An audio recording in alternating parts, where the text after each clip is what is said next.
5.18 망언처럼 국민적인 공분을 사는 국회의원들의 부적절한 언행이 나올 경우 국회 윤리특별위원회에서 징계 여부를 논의하게 되는데요. 하지만 비공개로 진행되다 보니 이른바 맹탕 징계에 그치는 경우가 적지 않아서 윤리특위를 공개하자는 목소리가 커지고 있습니다. 우철희 기자입니다.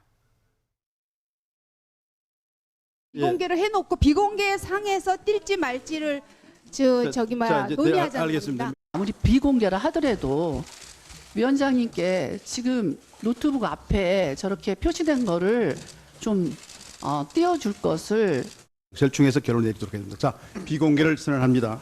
큰 관심을 끌던 국회 윤리특별위원회의 5.18 망언 등에 대한 징계안 논의는 제명 요구 구창물을 뗄 건지 말 건지를 두고 기싸움만 벌이다 비공개로 전환됐습니다.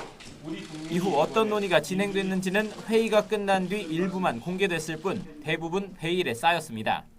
국회법상 국회의원의 징계에 관한 회의는 공개하지 않기 때문입니다. 이처럼 국회 윤리특위에서 어떤 말들이 오가는지 어떤 짬짬이가 진행되는지 알 길이 없다 보니 징계도 이른바 맹탕인 경우가 허다합니다. 실제로 지난 2000년 이후 국회 윤리특위가 의원들에게 내린 출석정지 이상의 중징계는 3건. 이마저도 20대 국회 들어서는 단 한 건도 없습니다.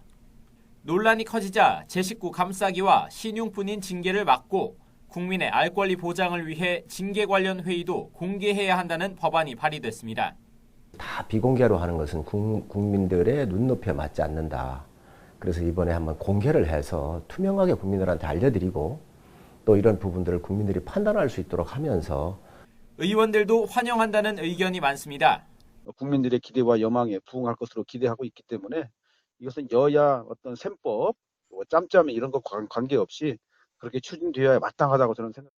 원칙적으로 공개해야 한다면서도 개인정보 유출과 여론 재판 등의 우려 역시 제기됩니다.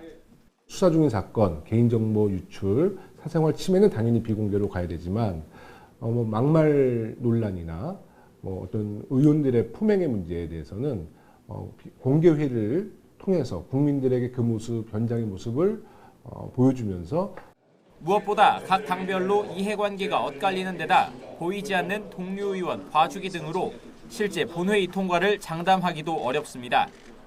깜깜이 징계를 막고 국민의 알 권리를 보장하자는 움직임이 시작됐지만 국회의원 스스로 당리당략과 기득권을 내려놓을 수 있을지가 관건입니다.